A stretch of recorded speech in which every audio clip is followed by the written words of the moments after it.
Antes de poder hablar acerca de la expiación limitada, yo quiero dar una previa aclaración y a manera de introducción, porque la pregunta clave que debemos hacernos es: ¿por quién murió Cristo? Esa es la pregunta que deberíamos hacernos. ¿Por quién murió Cristo? No es que tenemos que preguntarnos por el bien de quién murió Cristo. Esa no es la pregunta correcta, porque muchos de los que sostienen la redención particular o la expiación limitada admiten que muchos de los que no son elegidos también se benefician de la expiación de Cristo. Así que la pregunta no debe ser por el bien de quién murió Cristo. Tampoco deberíamos de preguntarnos: ¿y la expiación es limitada?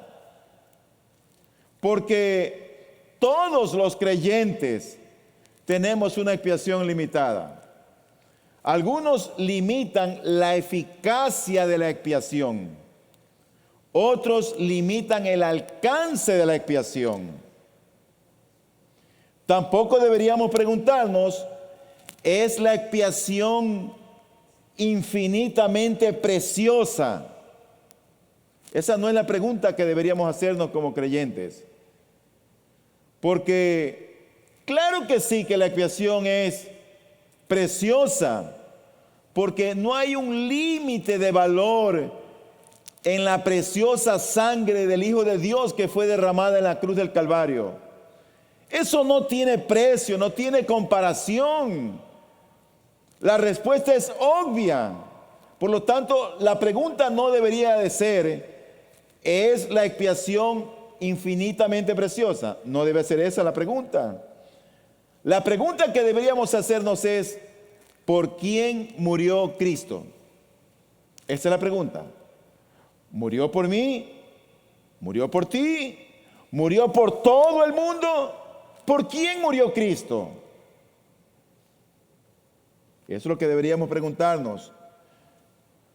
O si lo queremos poner en un sentido más teológico, decimos nosotros que la expiación es una sustitución por medio del sacrificio. ¿Recuerdan el concepto primero? Esa es la expiación.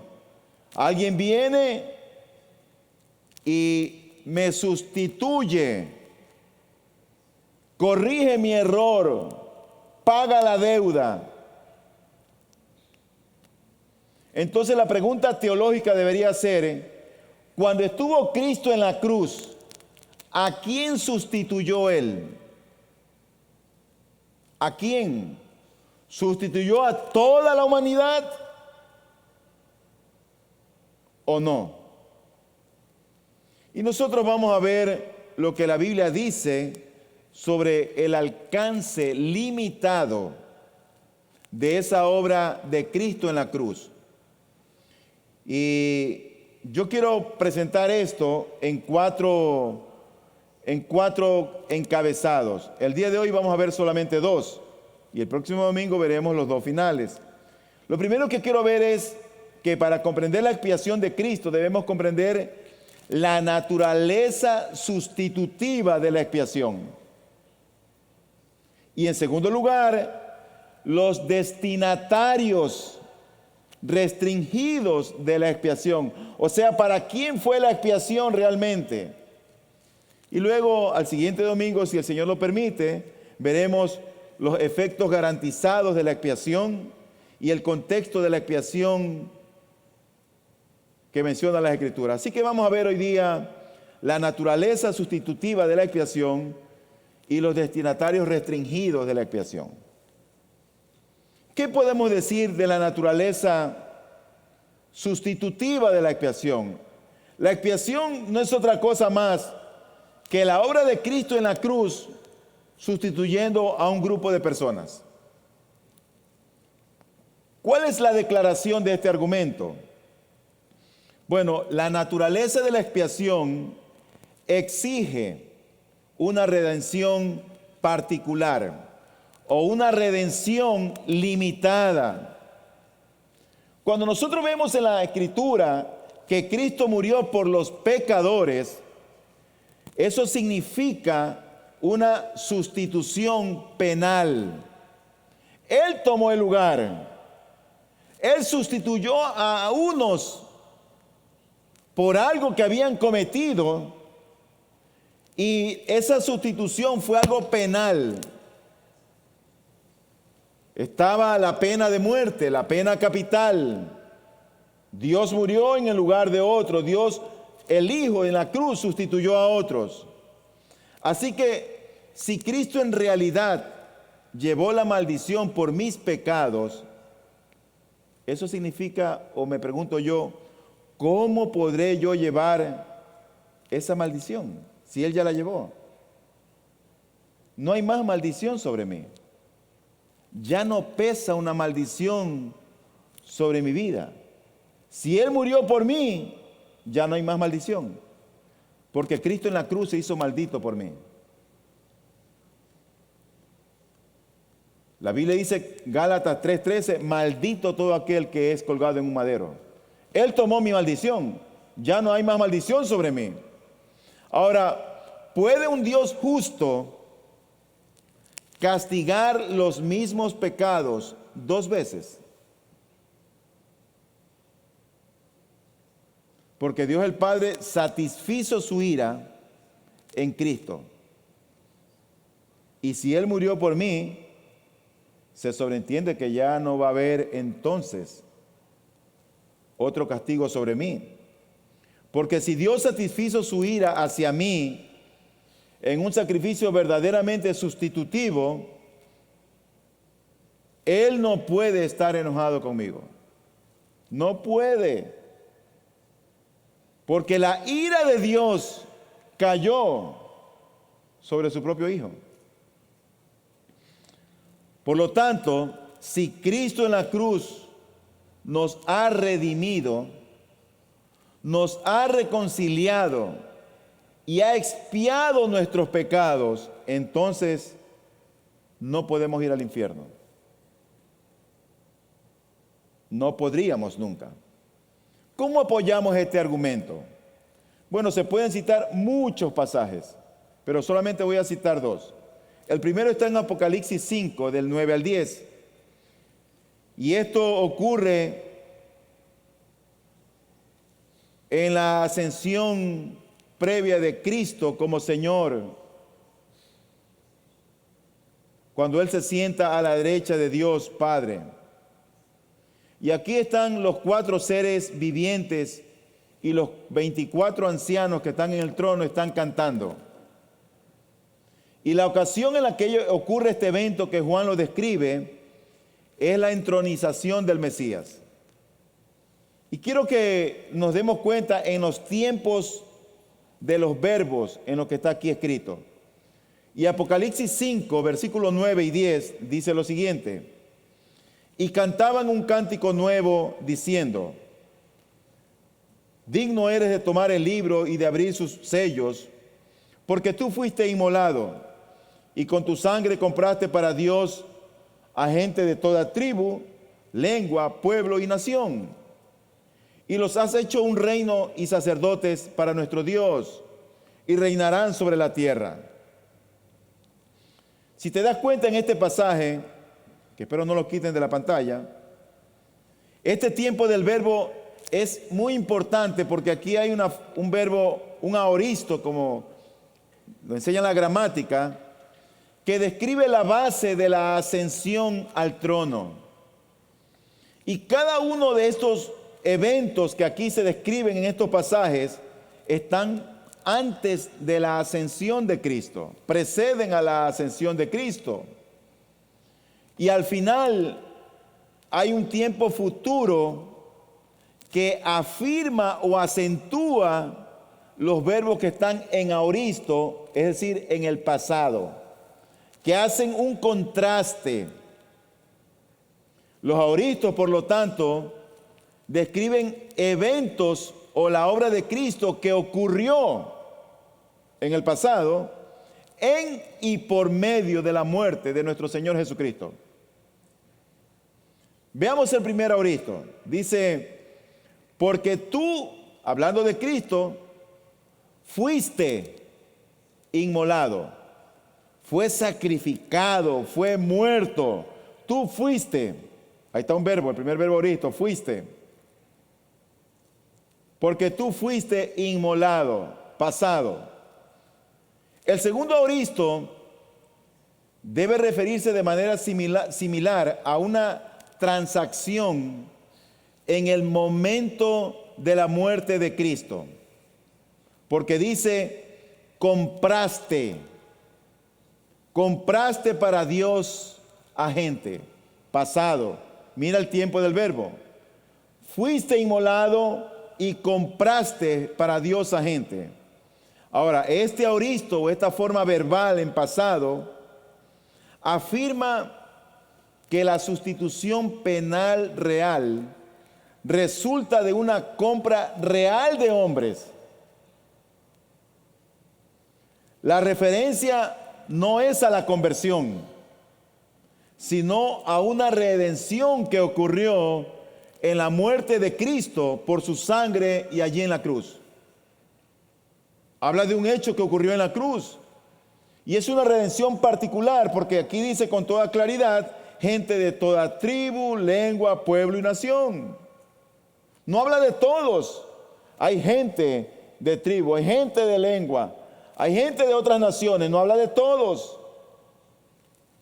Pero el tercer aoristo o el tercer verbo en pasado describe otra bendición que la obra de Cristo en la redención en la cruz nos otorga. Y dice, hablando, porque esto se está refiriendo aquí a los redimidos, habla que los redimidos son un reino y sacerdotes para nuestro Dios.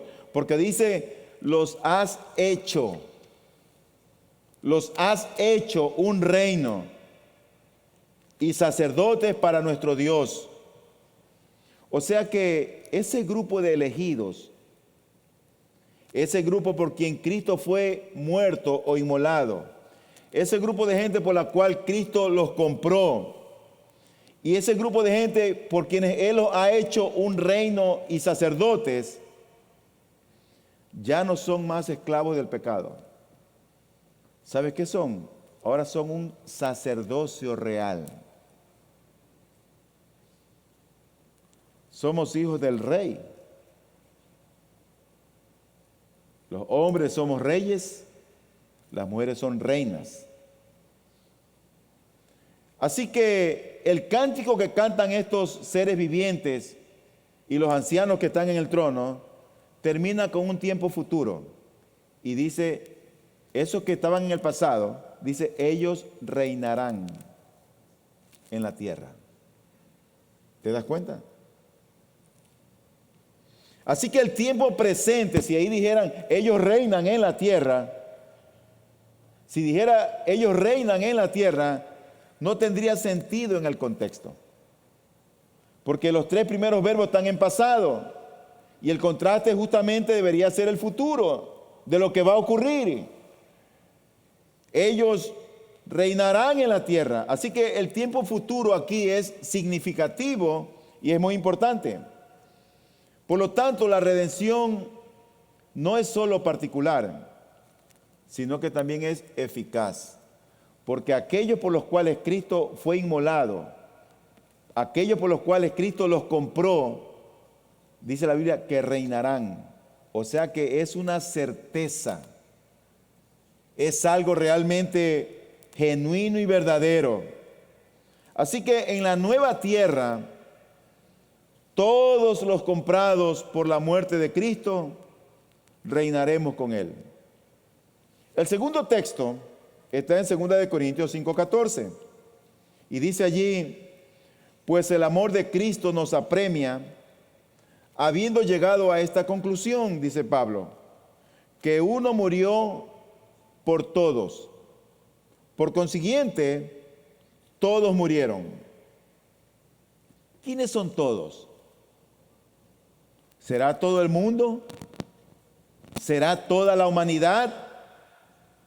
Bueno, aquí la palabra todo designa a todos los que están en Cristo.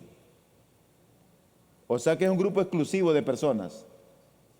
Porque eso lo comprueba el versículo que está más adelante, el versículo número 18. Y el versículo 18 dice, y todo esto procede de Dios, quien nos reconcilió consigo mismo por medio de Cristo y nos dio el ministerio de la reconciliación. O sea que ese todo es para un grupo particular de personas, no es para todo el mundo.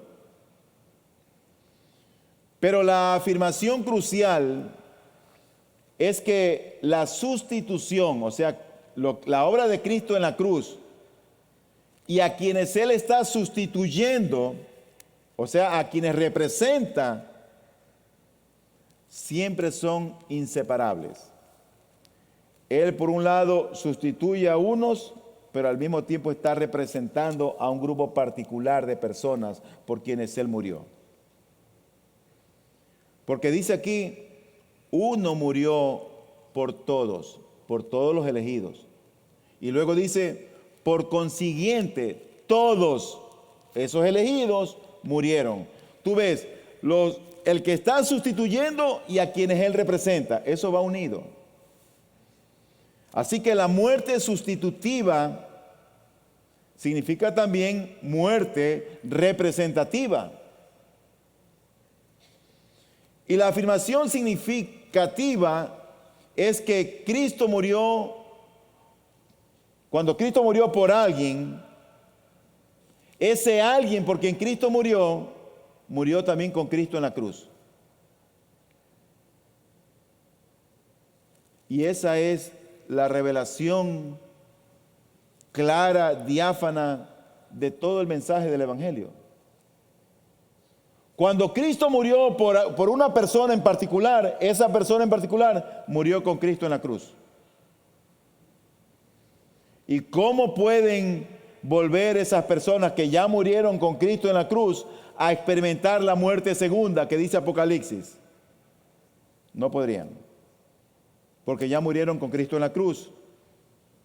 Así que hay otras afirmaciones de Pablo acerca de la muerte representativa de Cristo que también no son convincentes. Por ejemplo, en Romanos 6, del 5 al 8, dice, porque si hemos sido unidos a Él en la semejanza de su muerte, ciertamente lo seremos también en la semejanza de su resurrección. Tú mira ahí, el que muere y el que resucita.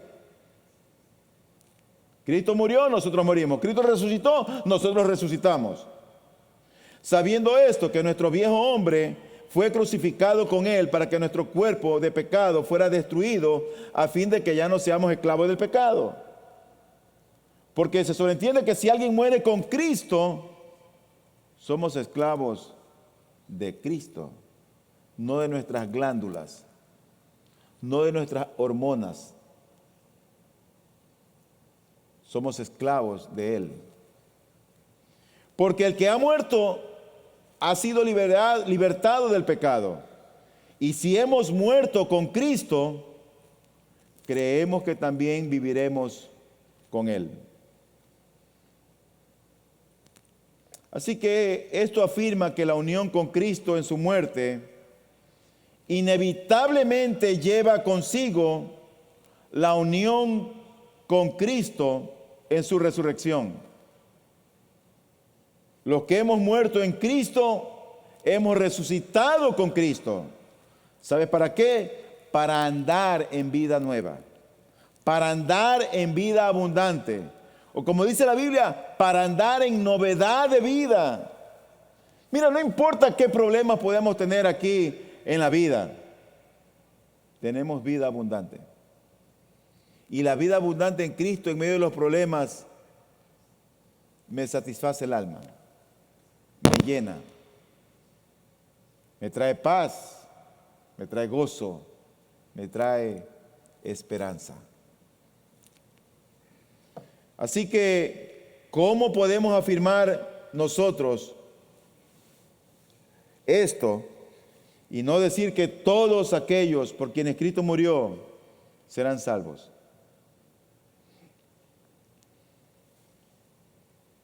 Déjame ver también la solidez de este argumento.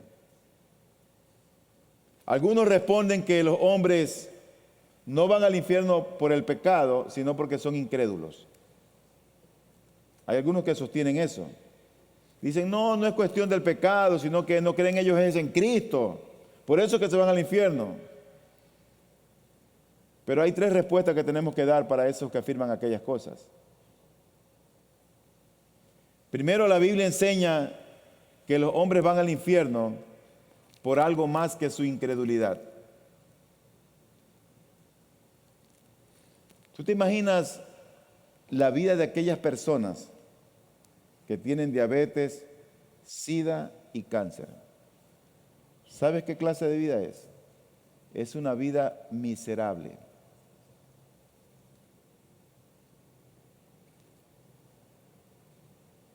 El hombre que no tiene la redención de Cristo tiene una vida miserable. Y más miserable que aquel que tiene esas 3 enfermedades juntas, si ese que tiene las 3 enfermedades juntas es un creyente. Y se ha arrepentido, por supuesto.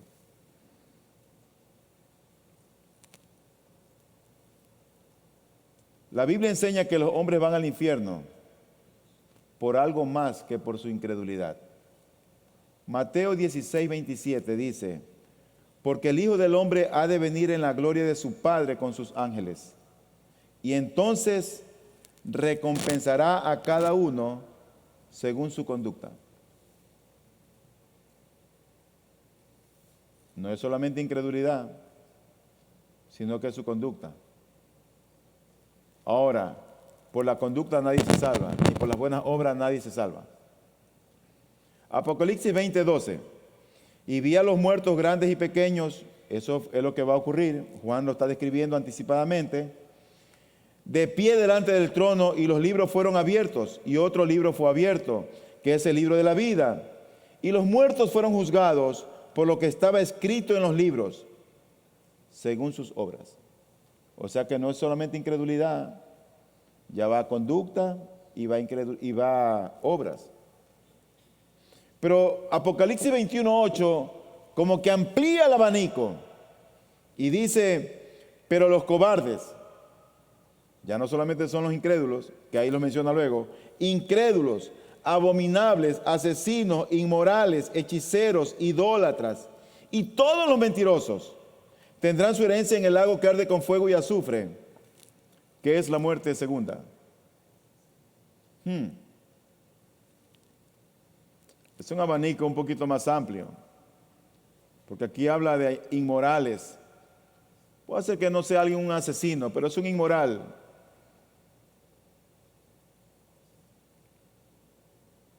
Así que este punto de vista, cuando la gente dice que Cristo, que lo que Dios condena es más bien la incredulidad, este punto de vista implica que aquellos que no han escuchado el Evangelio y por lo tanto no han sido culpables de incredulidad, serán salvos. Eso es lo que ellos dicen.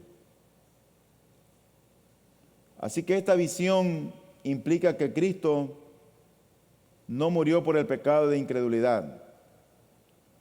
Porque si es verdad, nadie que haya escuchado el Evangelio puede ser salvado. ¿Por qué? Porque todos somos culpables de incredulidad. Todos. Pero no solamente por la incredulidad la que Dios condena, sino por el pecado. Finalmente, en mi segundo punto, quiero compartir ahora ya con ustedes un poquito más de Biblia y de ver esa expiación o esa obra de Cristo en la cruz, ¿para quién fue dirigida? ¿Fue dirigida para toda la humanidad o fue dirigida para un grupo particular de personas? Quiero ver en primer lugar su validez real. Hay aquellos que sostienen la redención universal, es decir, que Cristo murió por todos. No, Cristo murió por todo el mundo. Así hay gente. Y ellos rechazan la expiación particular. Ahora, si Cristo murió por todos los hombres, esto incluye a la iglesia y explican los pasajes que nosotros, los calvinistas, presentamos defendiendo el argumento de la expiación limitada. Pero como vamos a ver, Cristo no murió por todos. Por lo tanto, nosotros vemos que es sorprendente lo que la Biblia dice, porque la Biblia especifica a un grupo limitado de personas por las cuales Cristo murió, y ese realmente es el foco de la muerte de Cristo. Si Cristo murió igualmente por todos los hombres sin excepción, pero el foco en el cual se centra las Escrituras es que la expiación, que la muerte de Cristo no fue universal, no fue por todos, no fue para todos, fue por un grupo particular de personas. Y yo oro a Dios que tú estés en ese grupo. Oro a Dios que Dios se haya revelado a tu alma. No importa la edad que tengas, no importa cuánto tiempo tengas asistiendo a la iglesia. Oro a Dios que en verdad Dios te alcance con el precioso regalo de la salvación. Y hay una serie de pasajes que, interpretados con justicia, enseñan no solo que Él murió por ciertas personas, sino que Él murió solo por ellas, nadie más. Solo por ellas. Y vamos a ver el soporte bíblico para comprenderlo mejor. Y con esto terminamos. Juan 6, 37 al 40, el primer soporte bíblico. Juan 6, 37 al 40. Estas son palabras, no son palabras de Moisés, no son palabras de un pastor, son las palabras del pastor de los pastores. Son las palabras del Dios hecho hombre. Son las palabras de Cristo. Y Cristo dice esto: todo lo que el Padre me da, vendrá a mí. O sea que ahí entendemos que hay unos que les son dados y otros que no les son dados. Eso está ahí sobreentendido. Y al que viene a mí, o sea, lo que el Padre le ha dado, de ningún modo lo echaré fuera. Él lo recibe. Porque he descendido del cielo no para hacer mi voluntad, sino la voluntad del que me envió. Y esta es la voluntad del que me envió, que de todo lo que Él me ha dado, oiga esto, yo no pierda nada. O sea que si alguien le es dado a Cristo por Dios el Padre, esa persona no se va a perder. Yo no pierda nada, sino que lo resucite en el día final. Porque esta es la voluntad de mi Padre, que todo aquel que ve al Hijo y cree en Él, tenga vida eterna, y yo mismo lo resucitaré en el día final. Qué gloriosa palabra para nosotros. Eso es seguridad de la salvación. Eso es certeza. Está hablando el Hijo de Dios. Y este pasaje afirma que ninguno dado a Cristo por el Padre que se los ha dado se va a morir o se va a perder. No importa el pecado que hayas cometido, no importa la cantidad de pecados que tengas, no importa la negrura de tu pecado que tienes. Si Dios el Padre en su plan eterno te eligió para salvación y te revela a Cristo, tú estás ahí adentro. Si esto es verdad, todos los redimidos por los cuales Cristo murió tendrán vida eterna, resucitarán con Él y gozarán de Él por siempre y para siempre. Otro texto, Juan 10, versículo 15 y versículo 26. Una vez más está hablando el mismo Cristo. Y Él dice: de igual manera que el Padre me conoce y yo conozco al Padre, y doy mi vida por las ovejas. ¿Quiénes son las ovejas? Ciertamente no son cabras. El 26 dice: pero vosotros no creéis porque no sois de mis ovejas. O sea que aquí con toda claridad lo que estamos viendo es que Cristo murió por un grupo particular de personas y Él les llama ovejas. En ese mismo momento, cuando Cristo estaba aquí en la tierra, habían personas que no creían en Él. No creían que era el Dios que se había hecho hombre. No, tú eres el hijo del carpintero, tú eres José, que tú eres Dios. ¿Quién? Tú eres Dios. Y la incredulidad en el corazón de los hombres los separó. ¿Y sabe lo que Dios les dijo? Vosotros no creéis porque no sois de mis ovejas. Ahora, alguien puede decir aquí en esta mañana, no, yo creo. Sí, pero tus hechos dicen otra cosa. No importa lo que tú digas, lo importante es lo que Cristo dice. Porque si Cristo ha hecho una obra en ti, eso se va a reflejar en tu testimonio, adentro y fuera de la iglesia. Así que son los que le han sido dados por Cristo, los que le han sido dados a Cristo por el Padre, esos son las ovejas. Podemos decir a la luz de tal lenguaje de este texto que Cristo dio su vida por las cabras. No. Cristo murió por sus ovejas. Otro texto. Juan 15, versículos 13 y 14. Nadie tiene un amor mayor que este, que uno dé su vida por sus amigos. Vosotros sois mis amigos si hacéis lo que yo os mando. O sea que Cristo aquí está limitando a la gente, que había gente que era amiga de Él y gente que no es amiga de Él. ¿Tú crees que todos estos degenerados que están promoviendo la ideología de género son amigos de Cristo?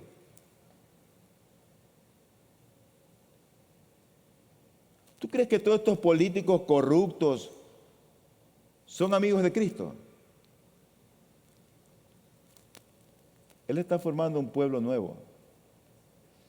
Así que Jesús afirma en este pasaje que Él da su vida por sus amigos y luego inmediatamente limita la esfera de sus amigos. La limita. Tal conexión es difícil de reconciliar con Cristo, que da su vida por aquellos que no son y nunca serán sus amigos. ¿Cómo puedo decir que un Pilatos, que un Lázaro, que aquel ladrón en el otro extremo de la cruz criticó a Cristo? Cristo murió por ellos, que la redención es para ellos. No puedo sostener ese argumento porque no tengo una base bíblica. Cristo murió por sus amigos. ¿Sabe? Para mí es un gran privilegio el decir, yo soy amigo de Cristo. Él es mi amigo. En los momentos más difíciles, Él ha estado conmigo. Otro texto. Juan 17:9.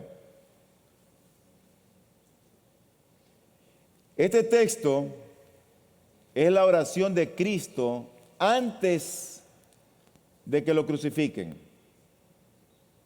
Es una oración cargada de pasión. Es en la soledad del Getsemaní. A pesar de que estaban ahí los discípulos con Él inicialmente, luego le abandonaron. Y Él le dice a Dios el Padre, yo ruego por ellos, o sea, por sus amigos. No ruego por el mundo, sino por los que me has dado, porque son tuyos.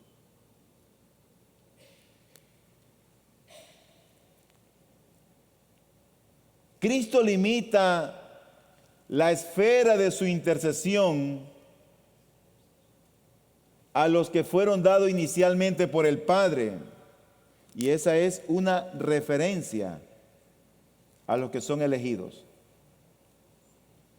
Pero Él lo limita a los elegidos en la víspera de su muerte expiatoria.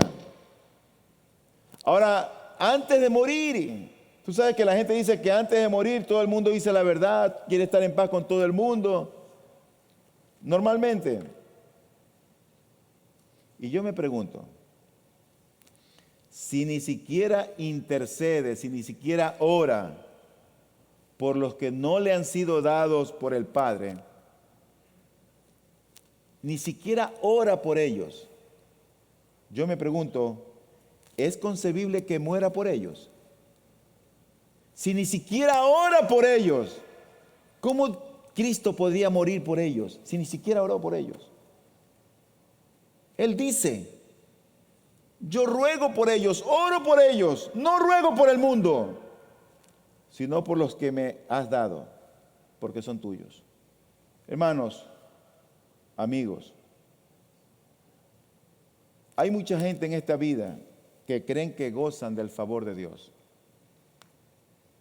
porque tienen un trabajo, porque consiguieron un nuevo contrato, porque tienen salud, porque tienen bien sus hijos, les salió el negocio. Pero lo que ellos no se dan cuenta es que eso no es gracia salvadora, eso no es bendición de Dios, eso simplemente es gracia común. Dios enriquece al que quiere y empobrece al que quiere. Eso no tiene nada que ver con que Dios está conmigo, Dios me oye, pedí y me respondió. Eso no tiene nada que ver con eso. Eso se llama gracia común. Dice el Evangelio de Mateo que Él hace salir el sol sobre justos y pecadores. Envía la lluvia temprana y tardía sobre buenos y malos. Eso es gracia común. Bendice al uno y al otro, al bueno y al malo. Es gracia común, no es gracia salvadora. No es el favor de Dios que está conmigo, es gracia común. La gracia salvadora es diferente, porque es para esta vida y para la venidera. Así que yo oro a Dios en verdad que estas verdades puedan quedar en nuestros corazones. Y el último texto que quiero compartir está en el libro de Efesios, el capítulo 5, versículo 25. Y ahí está y dice, maridos, amad a vuestras mujeres. ¿Qué es amar a tu mujer? ¿Tú crees que el amar son los chocolates? ¿Son las flores? ¿Son los zapatos o la cartera que le das? ¿Tú crees que eso es amar? Claro, a toda mujer le encanta que le regalen todas esas cosas. ¿A quién no le va a gustar eso? Pero ese amar de la Biblia va más allá del amar que nosotros tenemos el concepto. Dice el texto, maridos, amad a vuestras mujeres, y la clave está, así como Cristo amó a la iglesia y se dio a sí mismo por ella. Cristo no murió por todos. ¿Sabe por qué murió Cristo? Por su iglesia, por su pueblo. Es por su iglesia que se dio, no se dio por todos. ¿Pero qué es amar? Bueno, síguele dando, no te estoy diciendo que no le des los chocolates ni las flores, pues las hermanas al final me pueden exhortar a mí. Síganle dando las flores, los chocolates, los zapatos y la cartera. Todo eso está bien. Los esposos. Pero ¿sabes cuándo realmente se demuestra el amor por tu mujer? Cuando tú estás preocupado por el alma de ella.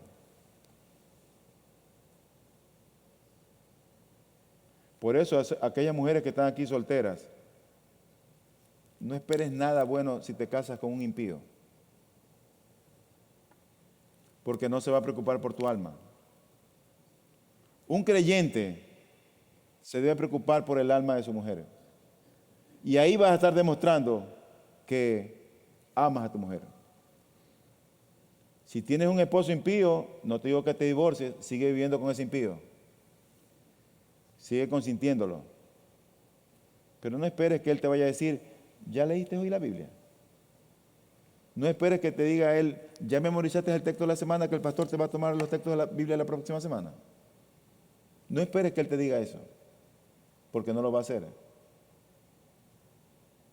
Porque no conoce a Dios, no teme a Dios. Así que el amor entre marido y mujer, según el mundo, es un amor probablemente al inicio de conveniencia, de interés. Tú me gustas, yo te gusto, estamos trabajando bien, nos va a ir bien y eso es todo. Pero eso se acaba, porque la gente se envejece, salen las canas y las arrugas. Pero cuando tú amas a tu mujer o a tu cónyuge, le dice a los maridos, amen a tus mujeres, así como Cristo amó a la iglesia. ¿Saben lo que estaba preocupado Cristo en nosotros? No era nuestra salud física, era nuestra salud espiritual. Vino a revelarnos a Cristo, a nuestras almas, a nuestras conciencias. Y tanto fue el amor de Él por nosotros, que dice el texto al final, y se dio a sí mismo por ella.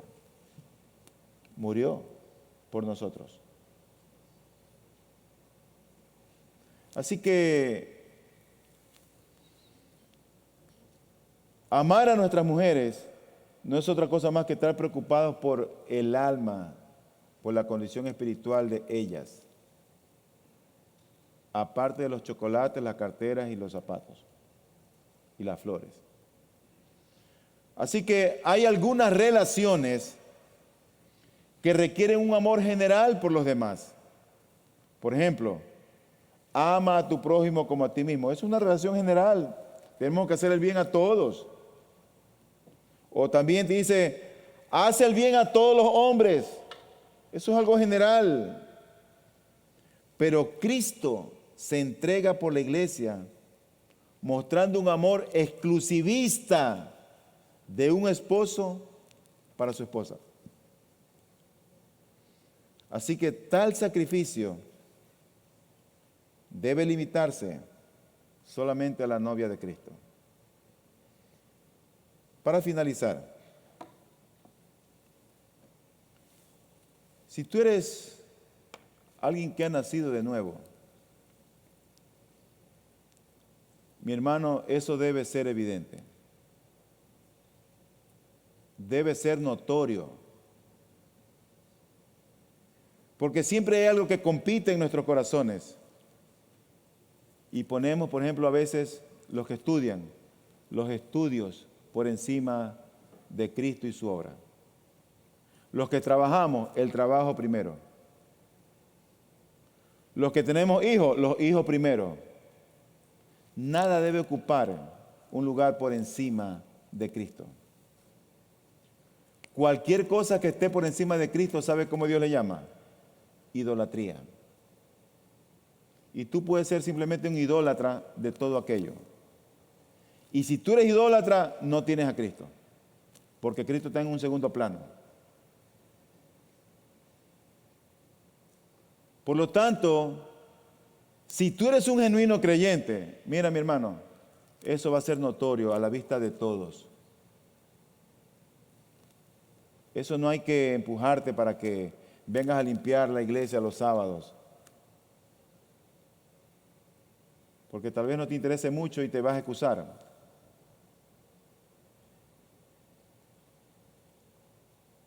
Pero si tú eres un creyente genuino, dale gracias a Dios por la expiación que Cristo hizo por ti.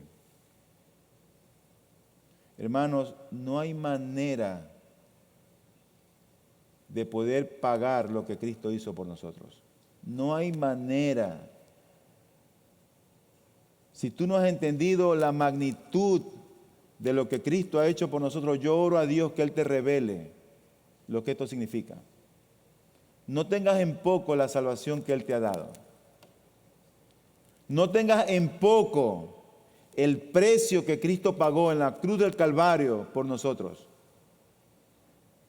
No tengas en poco, en verdad, la obra expiatoria de Cristo por su iglesia, por su novia, que se entregó donde la ira de Dios el Padre cayó sobre Él. cuando lo que merecíamos era la condenación. No lo tengas en poco. Muéstrate como un creyente. Oro a Dios que ames a Cristo. Y si amas a Cristo, significa que amas su palabra. Ven a la escuela bíblica. El domingo recuerda que es el día del Señor.